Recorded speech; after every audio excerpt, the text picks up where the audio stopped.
Coming up on 2020 on ID. The perfect all-American family, torn apart by forbidden teenage love. One day it'd be fine, and then as fast as you could snap your finger, they'd be yelling and screaming. Then 911, what is your emergency? There's been 2 gunshots.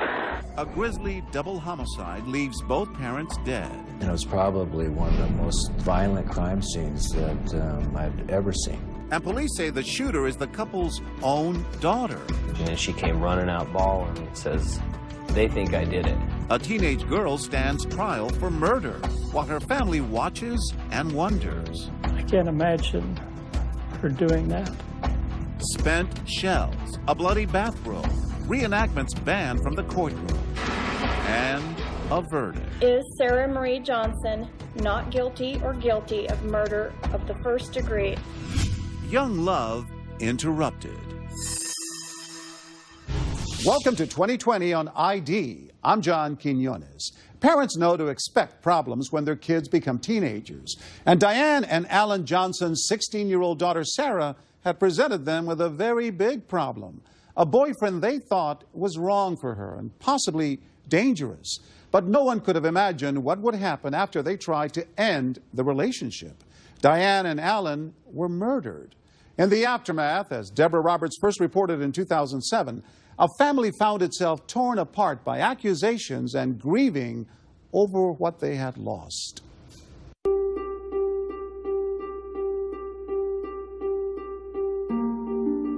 She was very vivacious, very curious, very loving, very loyal. You couldn't have a better friend than Diana. I always looked up to Alan and copied him, and he was always just a really great, honest, straightforward guy. When I see something that reminds me of Diana and Alan, it's something that has a good memory. Their lives seemed nearly as picture-perfect as the resort town they lived in. Married for 20 years, Alan and Diane Johnson were among the successful locals who made their lives on the outskirts of Sun Valley, Idaho, the vacation spot and home to the rich and famous. Alan was part owner of a landscaping business. Diane worked at a medical clinic. Longtime sweethearts, they treasured family, including 2 children. 16-year-old Sarah, athletic and outgoing, and her brother Matt, a gentle spirit who at 22 had moved on to college. My mom and dad were my best friends. Probably are still to this day. My father and I worked, did hunting, just hung out constantly. And your mom? And my mom, oh man, she's such a wonderful person. And she had the ability to make everybody happy.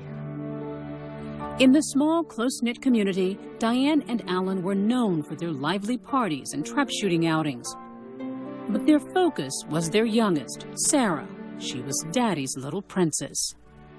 Popular and spunky, she excelled in high school basketball and volleyball and was a member of the debate team. What kind of a kid was she? When she was younger, she was very nice, and she loved playing around with other kids. She just connected with people real well. Were you too close? Yeah, we were pretty close. But the happy family life would come to an end after Labor Day weekend, 2003. 911, what is your emergency? 2 gunshots. Alan and Diane Johnson were brutally executed in their home. Diane shot in the head while sleeping. Alan hit in the chest while in the shower. Their daughter Sarah, sounding terrified, says she was alone in her bedroom when it all happened. Who could have done it, and how could it happen? For investigators, the first clues would come after a discovery that Sarah had fallen for a boy her parents didn't like. His name was Bruno Santos, an illegal Mexican immigrant and high school dropout from a poor home across town. He was also 19, 3 years older than Sarah. I remembered him from my freshman year. Saranga Stark and Shantae Caudle played volleyball with Sarah. I thought she could do a lot better. He was a high school dropout and was selling drugs, and she came from this really nice family. It just didn't seem like it was right. And then One night after volleyball practice, you know, she showed their engagement rings and... Engagement rings? She was 16 years old. Yeah, that's what I told her. That's exactly what I told her, because I knew it was somewhat serious. I just didn't know that her parents had a really big problem about it. In fact, Sarah's relationship with Bruno was the source of heated family arguments, her brother Matt recalls. I know she had problems with my mom. One day it'd be fine, and then as fast as you could snap your finger, all hell would raise loose, and there'd be yelling and screaming. Jim Thomas, a county prosecutor, knew the family and had heard about the turmoil. And Alan was kind of the peacemaker. He hated to see the love of his life, Diane, and then his daughter, who was a jewel in his eye, in this kind of conflict. Back up at the cabin, you see Sarah there. Even Diane's older sister and her husband, Linda and Jim Vavold, worried that Bruno was tearing the family apart. She told me about one incident where she and Sarah had an argument and it became physical. And Diane slapped Sarah, and she fought back. And Alan had to come in and break it up. And the tension would intensify Saturday morning before Labor Day, Diane and Alan's last weekend alive. They discovered that Sarah had spent the night at Bruno's apartment. Linda and Jim were staying with the Johnsons that holiday weekend. Diane was sitting in a chair, and I said, "What's up?" And she says, "Well, we found Sarah with her boyfriend, and Alan's going to go get her." She says, "Why don't you ride with him?" And we pulled in, and I parked right behind Sarah's car, and he went up to the house. And he told him in no uncertain terms that he was not to have any contact with his daughter, and essentially gave him an ultimatum that he better stay away from his daughter or else. Alan even threatened to report Bruno to the police for having sex with his underage daughter. But it would never happen. The following Tuesday morning, as neighbors were getting ready for work, gunfire was heard. Alan and Diane were murdered. Sarah, alone and hysterical, ran to a neighbor's who dialed 911 for her. 911, what is your emergency? Now describe to me, because I can only imagine. You come back home, your parents have been shot, you discover, at what point did you know that they were dead? Right when I pulled up, the hearse was actually sitting in the backyard. And I wanted to go over in the property, but people were holding me back. How do you even take something like that in? I don't know. Can't explain. And then you see your family, and what was that like? Just sad. It was just a big circle of hugs and tears. Yeah. Dean and Pat Dishman, Diane's mother and father, couldn't grasp the horror. Oh, bless their hearts. What goes through a mother's mind when she hears that? You cry and you pray. It's indescribable. It really is, the heartache and the sorrow. At first, it's just, you can't believe it. It's something that's so bad, you can't comprehend it. It just takes a while to sink in. As family and friends began arriving at the house, everyone was now worried about Sarah and talking about Bruno. Her brother Matt feared for his little sister, who was somehow spared by the killer. When I said, "Is this a dream?" You're watching in a movie and you see someone pick up a phone. You know, is this a dream? You know, it's you can't tell reality from fiction at that point. What did you think had happened? I thought that somehow Bruno had got in and that he had done it.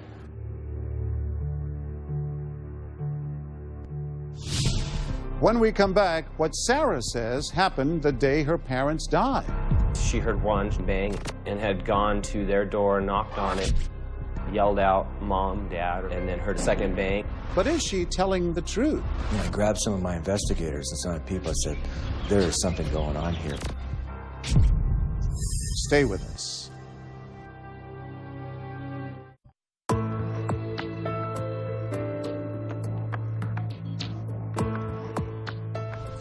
When Sarah Johnson began dating Bruno Santos, her parents were horrified. He was 3 years older than she was and a high school dropout. So they told the boy to stay out of their daughter's life. Could that action have cost them their lives? Once again, Deborah Roberts.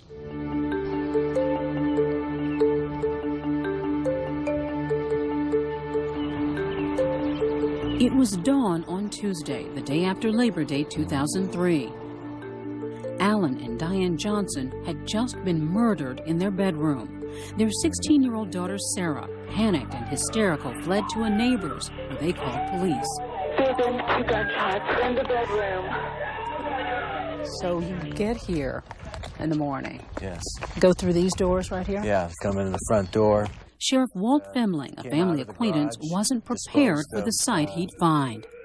There was blood and hair on the carpet. It was on the ceiling. It was on all the walls. There was part of a skull cap in the hallway. And it was probably one of the most violent crime scenes that I've ever seen. Police in the small resort town first thought they were looking at a murder-suicide until they took a closer look at the bloody scene and discovered the murder weapon across the room from the victims, a .264 Winchester rifle. And I had walked out the back door and said, this is double homicide, and let's close this place down and stop that garbage truck right there. And little did we know that that key evidence was sitting right out here on the street. Inside that garbage can, bullets from the Winchester rifle, a left-handed leather glove, and a right-handed latex glove, all containing someone's DNA. Until that could be revealed, police were relying on Sarah, hoping for a lead that would help them find the killer. And what did Sarah tell you at that point had happened? She said that she heard the shower running and that she heard one bang and had gone to their door, knocked on it, yelled out, "Mom, Dad," and then heard a second bang and ran out the house. What were you feeling for your sister who just went through this? If this rang true, if this is what happened, that's just horrible. That would be sad to be in a house when that happened. Poor Sarah. Yeah. 16 years old. Of course. At this point, you're all in mourning, and what's going on with her? The police were investigating her. The police were investigating Bruno. They thought she was going to up and just take off with him. We thought it was Bruno. We really did. We thought maybe because he was angry because Diane and Alan wouldn't let him see Sarah. Investigators had also fingered 19-year-old Bruno Santos, the Mexican boyfriend with a shady reputation as a drug dealer. Do you go to look for him right away? Yes, we are sending a team out to try and locate Bruno, and he showed up at the crime scene. So I asked him if he would stay there for a while. We got a warrant for his DNA. Police fully expected Bruno's DNA to tie him to the evidence they'd found in the garbage. But while they were focusing on him, devastated family and friends noticed something troubling about Sarah. Marguerite Soursby took note as Sarah's grandparents tried to comfort her. They were beside themselves. She was patting her grandma on the back. She was crying, and her little friend came up next to her, and Sarah immediately quit crying and started whispering to her. She mouthed, "Go see if Bruno's okay." And I remember it was like someone threw some cold water on me. Then, as investigators removed Alan and Diane's bodies from the house, they too noticed a coldness and distance from Sarah. She was sitting on the fence watching it, and the police actually asked her to move back. They were just sitting on the fence. Was she devastated beyond? No, you would have thought she was at a baseball game. And I grabbed some of my investigators and some of the people. I said, there is something going on here. I mean, most 16-year-olds would be hiding. They would not want to sit there on the fence and watch their parents come out in body bags. No way. By now, Sarah's friends were becoming just as suspicious. Her grief, they decided, didn't appear genuine. And Sarah was preoccupied with hair and nail appointments, hardly the expected behavior of a girl who just lost her parents. If she did do it. Then Shante Cottle remembers a chilling moment during volleyball practice. She came up to my side and she said, "Shante, find Bruno and tell him that I love him no matter what happens." Right when she said that, it was just this awful feeling and my heart just sunk. And I was like, she did it. Police were also now wondering if Sarah had some part in the killing of her parents. After hearing about the heated arguments over Bruno, investigators took Sarah's fingerprints and DNA samples and grilled her. I don't even know how it got there. Seriously, I do not know. Because there was a flaw in your plan. I don't have a plan. Sarah stuck to her story about an intruder who'd committed the murders, though there was no evidence of a break-in. Sarah, By now, her mom's sister, Linda Vavold, didn't believe her niece. I didn't do it. Every time she went in to be interrogated by the police, her story kept changing. And one time the door was open, and the other time the door was closed. Sometimes she went out the front door. Sometimes she went back through her bedroom and out the hall. Maybe she was a confused kid? Yeah. You'd think that she would have remembered how she left the house.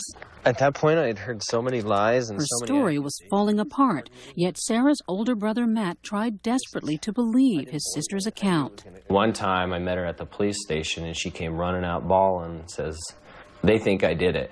And this must have hit you like a ton of bricks. I said, no, they're just making sure they rule you out. That's what I told her. What he didn't say is that he was having suspicions too. Bruno Santos' family, who'd been interviewed half a dozen times, had convinced police that he was at home during the murders. Then forensic evidence began coming back from the lab. No match to Bruno. Investigators now had a new theory. I finally just asked him, I said, "Well, who pulled the trigger? Was it Bruno?" He said, "No."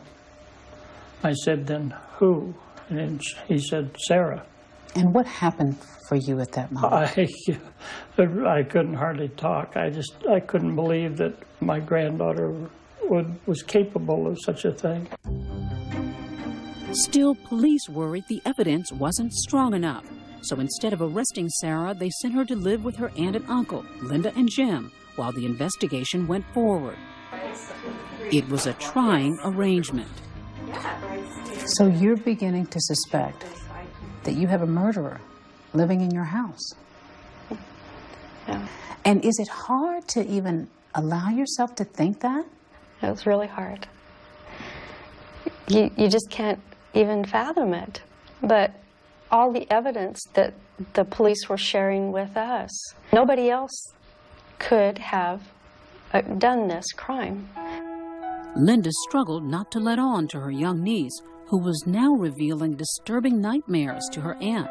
She said, "I had this dream about my parents." And Mom was in the kitchen, and she was cooking. And when she turned around, Mom's face was all blocked out. And she said, and I was talking to my dad, and there was nothing there on his chest. She said she didn't want to hug him because she didn't want to hurt him. And he said, "Don't worry, you can't hurt me anymore." And what did you take this to mean? I thought maybe her subconscious trying to admit guilt. The evidence is stacking up, and it's only a matter of time before it all comes crashing down on your head. Still, Sarah stuck to her story that she was innocent. And did you absolutely accept and believe this? Oh, of course. Of course I did. Did you ever ask her, "Sarah, did you do this?" I couldn't ask her. At that point, I was afraid of the answer. When we come back, police get a break in the case. And we said, there it is. That's it, our smoking gun. But will it be enough? Stay with us.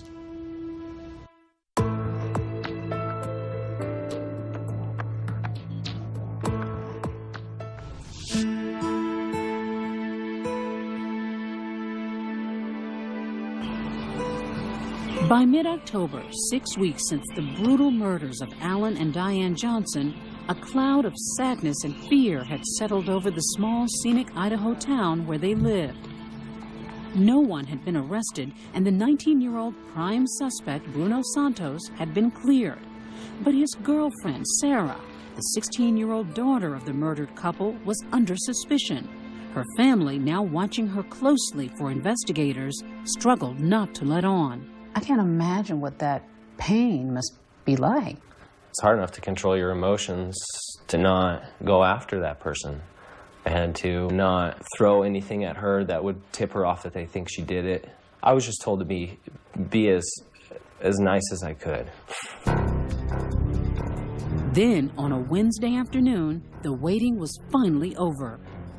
When the state lab came back, and they said, we have Sarah's DNA inside the glove.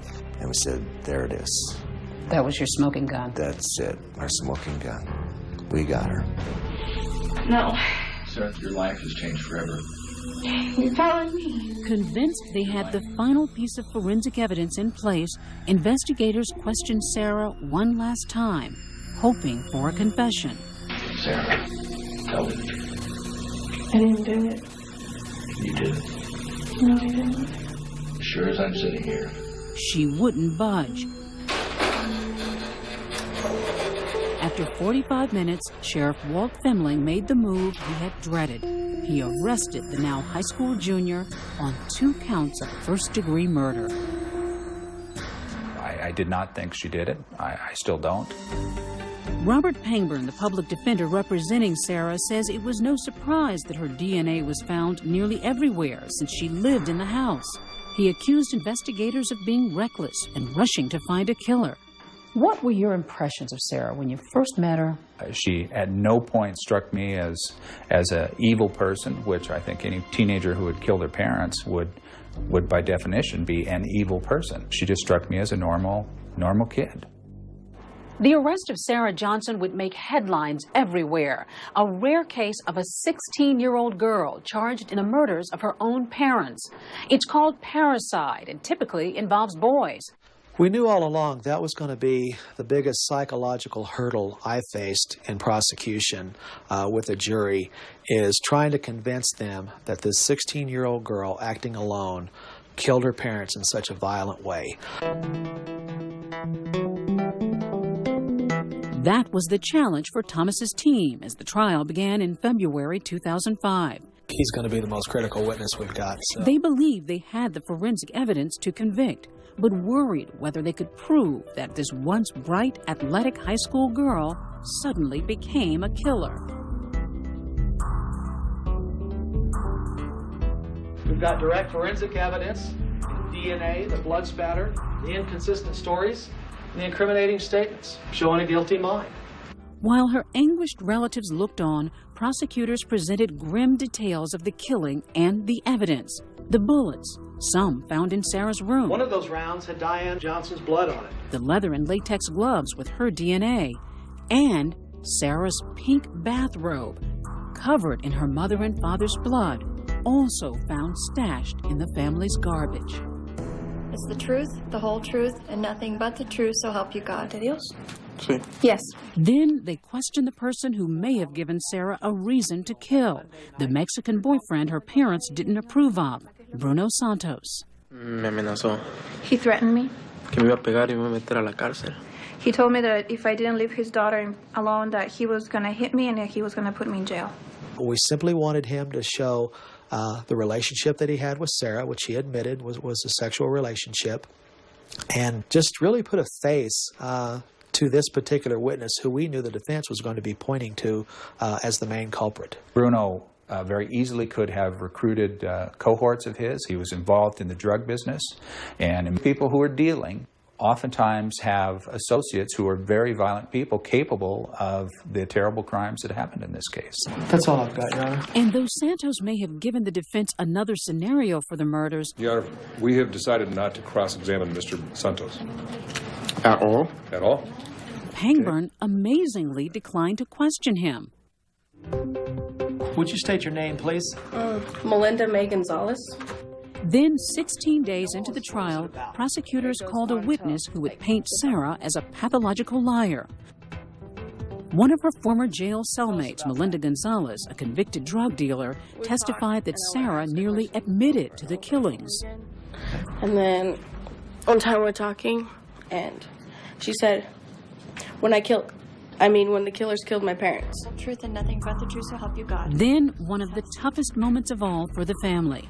Matt would have to testify. She's just not one to admit that she's wrong. She always has to have a last word. She always has to be right. Did your parents treat Sarah well? Oh yeah, they did anything for her. They were always trying to make her happy. Okay. The court listened in stunned silence as Matt described Sarah's explosions in the household, the open warfare between her and her mother. It was constant fighting, bickering back and forth. Did you ever hear your sister say that she hated your mother? Constantly. You testified that Sarah hated your mother, that she actually said this. Yes. She actually several times. Yes. You heard her say that? It was usually in a heated argument. I hate you. You know, trying to punch holes through the floor with her feet, storming off. Defense lawyer Robert Pangburn tried to smear 24-year-old Matt's reputation, implying that he was greedy, that his motive for testifying was the $500,000 insurance claim. Do you know where Sarah's share of your parents' estate would go if she were convicted? I would get it. No further questions. I think that he would do anything and everything that he could do to ensure her conviction. Was one of the chief attacking witnesses, obviously a biased witness. The defense suggested that you were testifying because you were anxious to get the insurance money. I wouldn't look at it that way. I would say I was helping to find my parents' murderer. I had no idea that there was any insurance money involved until 2 weeks after it happened. Though his sister showed little emotion, Matt watched her closely throughout the trial. At one point, we see you try to make eye contact with her. Why? What were you trying to? Maybe a puppy dog look from her, or something, just, why is this happening to me? Some innocence. But all I got back was a dagger stare, just cold-blooded. So you were still trying to feel something from your sister, that maybe this was all a mistake. Yeah. That's all I've got, Judge. As prosecutors wrapped up their case, emotions were running high amongst family and friends of the Johnsons. Despite the scientific evidence, many, like Lorna Kolash, Sarah's godmother, were shattered by the new picture they saw of Sarah. I couldn't believe that this young girl who had always been sweet and nice and courteous to me, that she could do such a thing. And it breaks your heart, because I just couldn't bear to have her be the one. When we come back, the defense presents its case. The gun itself had blood on it, yet there was none on her. Absolutely none. Including a reconstruction of the brutal murder. But will the jury get to see it? We have asked this court to exclude evidence. Stay with us.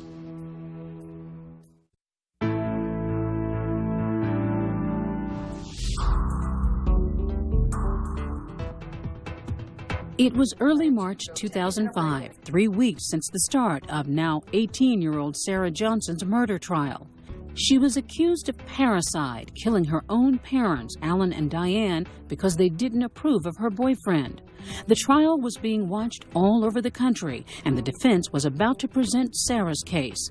The stress was taking its toll on her brother Matt. It was another world. It was almost like putting yourself in one of those reality TV shows. I just felt like I needed to be there for my parents every day. Our job is to show you places where the state has failed to make its case. Robert Pangburn, the public defender, would try to convince the jury that the forensic evidence, Sarah's blood-stained pink bathrobe and the bloody latex glove, both containing her DNA, didn't prove that she pulled the trigger. We're going to bring scientists in here who are going to show you, and the state did a very poor job of hanging on to the evidence. We had a case based on scientific evidence that's clearly pointed to the fact that she not only didn't do it, she couldn't have done it. But a bloody glove and robe that had Sarah's DNA on it? Well, she lived in the house. Having her DNA on her own robe is not at all unusual. There was never any direct evidence that tied Sarah to this case. Michael Allen Howard. In fact, Pangburn brought in experts who said if Sarah had pulled the trigger, she should have been covered in blood, which she wasn't. If you're shooting somebody, you're going to be getting tissue disruption. You're going to be getting particles of tissue, sometimes bone. Her mother's head literally exploded in a spherical fashion. The gun itself had blood on it, yet there was none on her. Absolutely none. None on her face, none on her eyebrows, none on the piercings of her ears, her nostrils, into her hair. None. Absolutely none. The evidence will show you no blood, therefore no guilt. Pangburn built his entire defense on the no blood, no guilt strategy. State's Exhibit 56, this is Johnson lying in the bed. Day after day, his team presented graphic crime scene photos to prove their point. It was traumatizing to the friends and family members who jammed the courtroom. Some of the evidence photos, nobody in their right mind should see. You see somebody laying there that you used to know as a live person, so you just kind of detach yourself from it a little bit. You just have to. It's too hard otherwise. And there's blood spatters to the right of the sink. Even Sarah, who remained distant through much of the trial, broke down in tears as she stared at pictures of her murdered parents. Was it genuine? I don't know if she's putting on a show or not. Sometimes I thought she was. Sometimes I thought she was hurting. I don't know. I got mixed emotions from it. But Matt's uncle, Jim Vavold, was certain that Sarah's tears were just an act. There's one occasion I was watching Sarah and her lawyer, and he tapped her on the shoulder and she started crying. And that went on a little bit, and then everything went back to normal again. That's when I realized that gal could really put on a good show if she has to. But even before the defense began its case, they suffered a serious blow to their no blood, no guilt strategy. We have asked this court to exclude evidence of this reconstruction that the court... Pangburn wanted to play this videotape demonstration of an exploding coconut, certain that it would graphically show how messy the shooting was and how Sarah should have been covered in blood. But the judge wouldn't allow it. Obviously, I disagree with the judge because I think it would have been helpful to show that in a near point-blank shot like this, no matter what that container is, it's a carton of milk, a coconut, a human head. It's going to explode and create a spherical explosion. Then the critical decision. Would Sarah take the stand and tell in her own words what happened in her parents' bedroom that early morning in 2003? It was no surprise to prosecutor Jim Thomas when she did not. I just think it would have been very difficult for this 16-year-old to come up with a credible explanation as to why things were so different, the version she gave to various people. Finally, after 6 weeks, closing arguments. Robert Pangburn, the defense lawyer. No blood, no guilt. That's what this case is about. Now, what the state has told you here is that, don't worry about that. Don't worry about the fact that she doesn't have any blood on her. Don't worry about the fact that she doesn't have any brain tissue on her. And Jim Thomas, the prosecutor. I think if you look at each piece that we've put, piece by piece by piece, you're going to find out the face on that puzzle is Sarah Johnson, and that's who committed this murder. Sarah's fate was now in the hands of the jury, 4 men and 8 women. Her family, nearly at the breaking point, was now convinced of her guilt. It takes a lot of evidence to convince a grandmother that her granddaughter killed her daughter. And it just got to the point where it was no one else. Nothing pointed to anyone else, and everything pointed to Sarah. She did it. Coming up, the verdict that will seal Sarah Johnson's fate. Is Sarah Marie Johnson not guilty or guilty of murder? And Sarah speaks for the first time since the trial began. I loved my parents, and I love my family. The conclusion of our story when we return.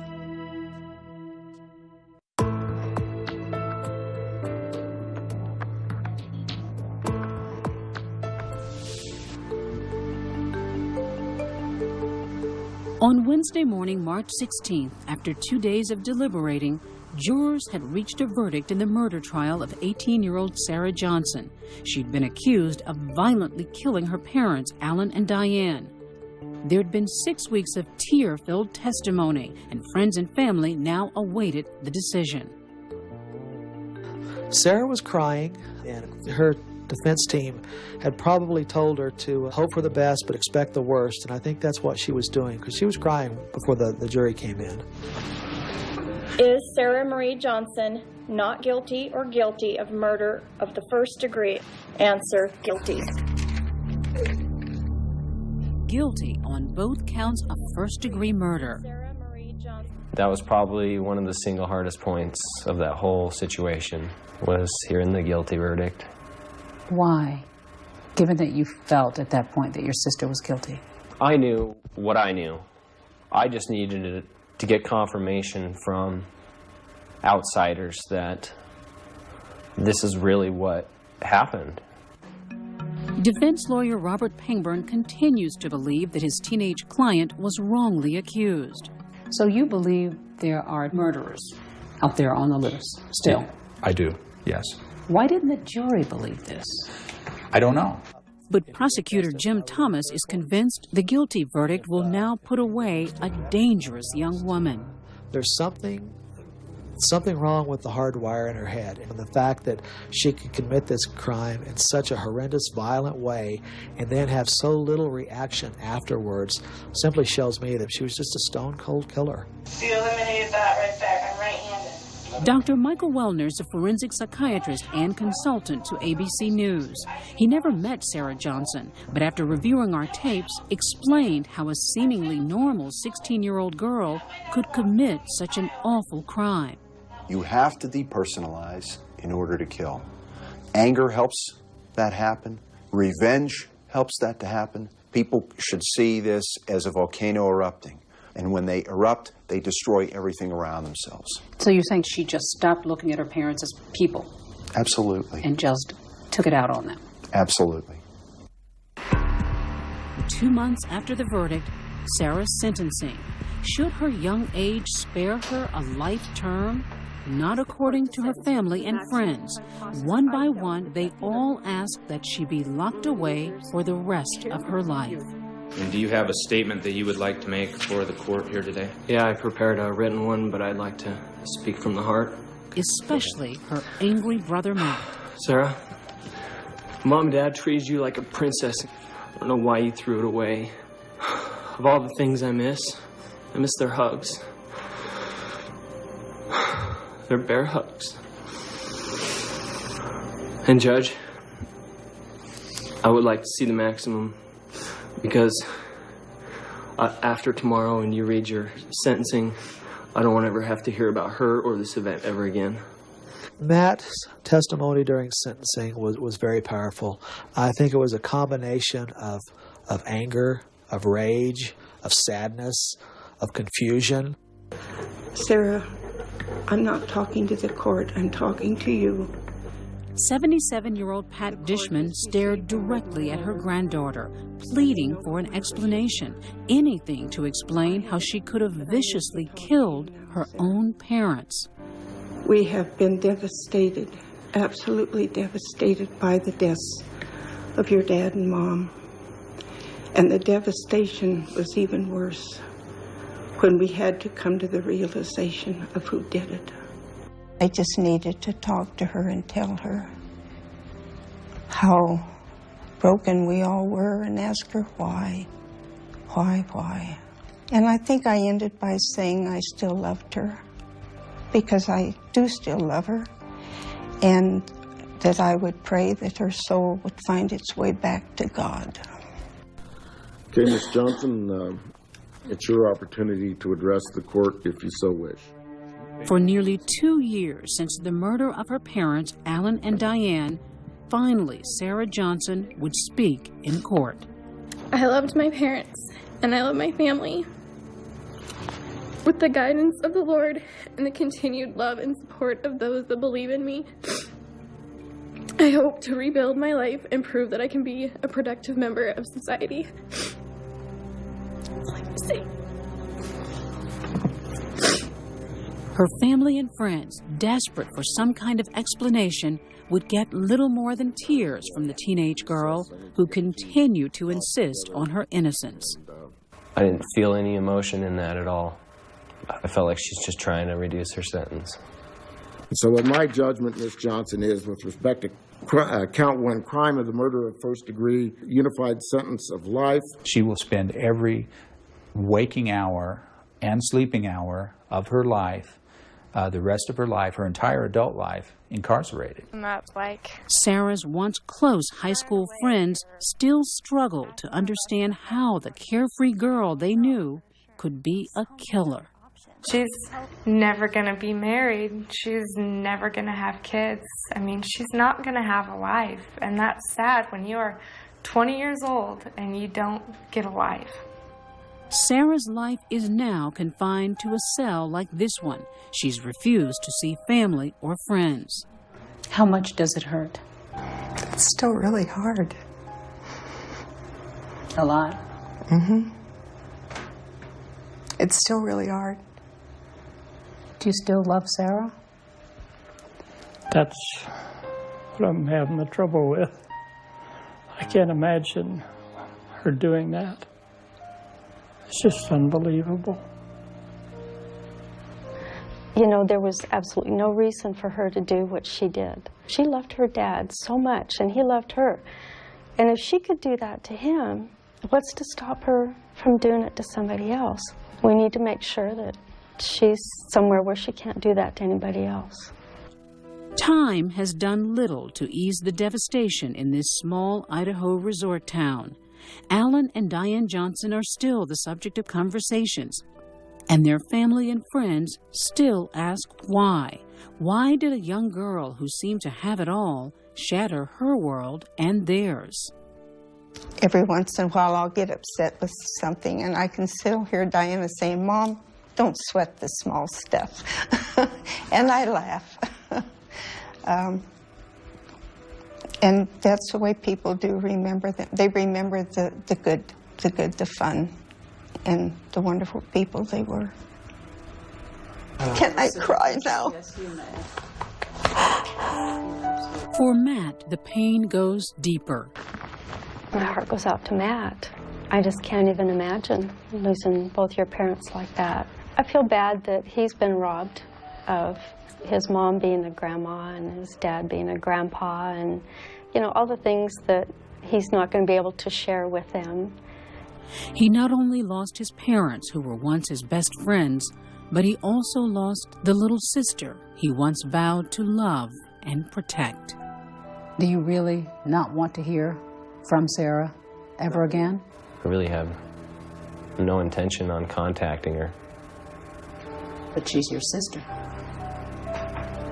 But she killed my parents. Sarah Johnson was sentenced to 2 consecutive life